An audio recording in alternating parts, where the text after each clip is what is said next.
দেখুন, মেসিকে নিয়ে যুবভারতী ক্রীড়াঙ্গনে যেটা হলো সেটা দুর্ভাগ্যজনক, লজ্জাজনক এবং অত্যন্ত কুরুচিকর।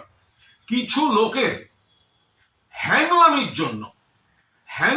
জন্য এরকম একটা লজ্জাজনক পরিস্থিতি কলকাতার উপর হলো।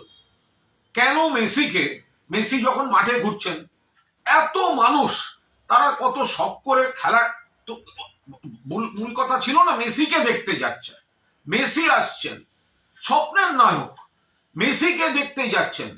তো মাঠের মধ্যে যখন মেসি ঘুরছেন, তো বাকিরা মেসিকে একটু সামলে শুধু শুধু তার নিজস্ব দেহরক্ষী দিয়ে একটু ভিড় থেকে আগে মানুষের দিকে তাকিয়ে হাত নাড়তেন। তারা যারা এই এত দামি টিকিট কেটে দেখতে এসছেন তারা দু চোখ ভরে দেখতেন। তো সেটা করা গেল না। এত কিসের হ্যাংলামি?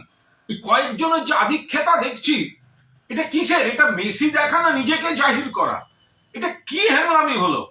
ফলে দূরে যারা বসলেন, যারা গ্যালারিতে টাকা দিয়ে গেছেন, ওই ভিড়ের মধ্যে দেখতে পাচ্ছেন না। কোনো পরিকল্পনার মা বাবা নেই। এই আয়োজক এটা হচ্ছে নাকি শুধু টাকা, শুধু ব্যবসা?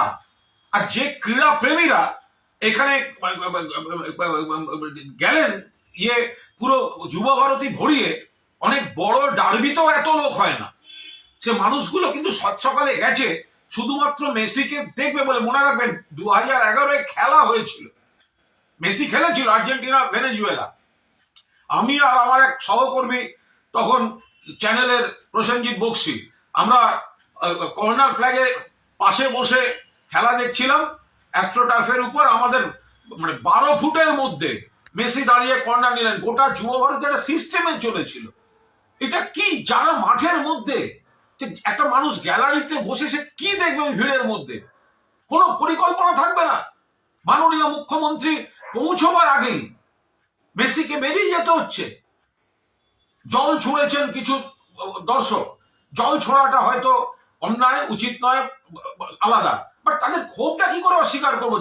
যে মানুষটা এত দামি টিকিট কেটে সকালবেলা নীল সাদা জামা পরে মেসিকে দেখবেন বলে গেছেন, তিনি যদি দেখেন দূরে ওই একটা জটলা শুধু ঘুরে বেড়াচ্ছে, এই হ্যাংলাগুলো কারা?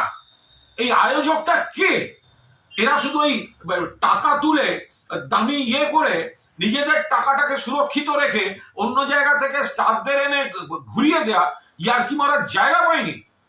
এদের বিরুদ্ধে ব্যবস্থা নেওয়া উচিত। আমি এই ক্রীড়া প্রেমী যারা সাত সকালে যুবভারতীতে মেসিকে দেখতে গিয়ে বঞ্চিত হয়েছেন, তাদের আবেগ এবং ক্ষোভকে পূর্ণ সমর্থন করছি।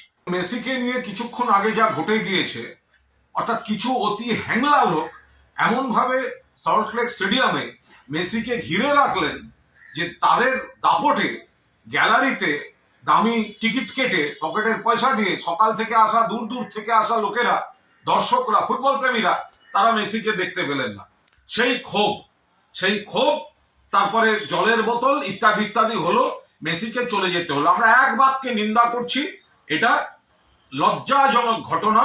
এবং এই হ্যাংলাগুলো যা করলো, এটাকে কলকাতাকে একটা বদনাম করে ছাড়লো। যেখানে মেসি একটা খেলা বসে দেখবেন, বা পায়ে হয়তো একটু ফুটবল দিয়ে তাকে স্কিল দেখাতে বলা হতো, পায়ে ফুটবল ছোঁয়াতে পারলেন না। কিন্তু তারপরে ক্ষোভটা যেখানে যাচ্ছে, দয়া করে নিজেদের একটুখানি সংশোধন বা সংযমে আনুন। আপনাদের ক্ষোভ ন্যায্য, 100% ন্যায্য। আপনাদের ফুটবল প্রেমীদের আবেগকে সমর্থন করি। কিন্তু এই ভাঙচুর এবং তারপরেটা, এতে অন্য লোক সুযোগ নিয়ে নিচ্ছে। বিষয়টা আপনাদের ক্রীড়া প্রেমটাকে ছোট হয়ে গিয়ে, লঘু হয়ে গিয়ে, তখন কিন্তু বিষয়টা আইন শৃঙ্খলায় চলে যাচ্ছে। একাধিক সর্বভারতীয় টিভি চ্যানেল থেকে প্রশ্ন পাচ্ছি, এক্ষুনি তারা ফোন ইন নিচ্ছিলেন, যে পশ্চিম ল অ্যান্ড অর্ডার, এটা কেন পুলিশ এখনো করছে না, কেন পুলিশ এই গুন্ডামি হতে দিচ্ছে? আর তাদের বুঝিয়ে বলছি, তারা শুনবেন কি শুনবেন না, অল ইন্ডিয়ার সব চ্যানেল বুঝতেই পারেন যে এরা তো কোনো আইন ভঙ্গ করতে আসছিল না। এরা তো খেলা দেখতে এসেছিল। একটা আচমকা সেই রাগটা গিয়ে পড়ে ভাঙচুর ইত্যাদি করে ফেলেছে। মমতা বন্দ্যোপাধ্যায়ের পুলিশ তো ক্রীড়াপ্রেমীদের উপর প্রথমেই লাঠিটা চার্জ করতে পারেন না। কিন্তু ন্যাশনাল চ্যানেল থেকে একের পর এক প্রশ্ন আসছে, কেন পুলিশ অ্যাকশন নেয়নি, কেন পুলিশ মারেনি? আমি আপনাদের অনুরোধ করব, যারা বিক্ষুব্ধ, আপনাদের আবেগ ঠিক আছে, কিন্তু দয়া করে সংযম করুন। গোটা বিষয়টাকে নিয়ে শকুনের রাজনীতি করতে অন্য লোক নেমে পড়ছে, সেটা হতে দেবেন না। এবার আপনাদের সঙ্গে মিশে গিয়ে অন্য লোক যদি, রাজনীতির লোক ঢুকে গিয়ে যদি চারটে ভাঙচুর, চারটে আঙুল লাগানো করে দেয়, তখন কিন্তু গোটা দায়টা গিয়ে পড়বে ফুটবল প্রেমীদের উপর। আমি একটু আগে একটা চ্যানেলে, দিল্লির একটি চ্যানেলে ফুটবল প্রেমীদের আবেগ বলতে গিয়ে আমাকে বলা হলো আপনি গুন্ডামিটাকে কভার ফায়ারিং দিচ্ছেন। এটা তো, আপনারা তো গুন্ডামি করতে যাননি, আপনারা যেটা করেছেন একটা উগ্র বহিঃপ্রকাশ হয়েছে, হয়তো ঠিক হয়নি সেটা, কিন্তু আপনাদের এই যন্ত্রণাটা বেরিয়ে এসছে।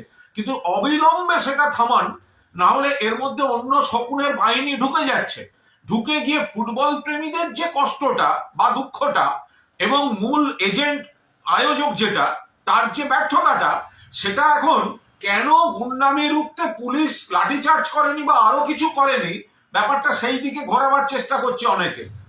ফলে যুব ভারতী ক্রীড়াঙ্গন আমাদের অত্যন্ত প্রিয়, এশিয়ার সেরা, ভারতের সেরা, তার বেশ কিছু ক্ষতি হয়েছে, এই ক্ষতিও তো আমরা চাই না। ফলে দয়া করে অন্যদের এই আবেগের সুযোগ নিয়ে ঢুকে আসল গুন্ডামি করা বা ইস্যুটাকে অন্যদিকে ঘোরানো, দয়া করে আপনারা নজর রাখুন, আবেগকে সংযত করুন। আপনাদের আবেগ সেটা সবাই বুঝেছে, কিন্তু কোনো ধরনের ভাঙচুর বা কোনো ধরনের প্ররোচনা, কোনো ধরনের কিছুতে পা দেবেন না।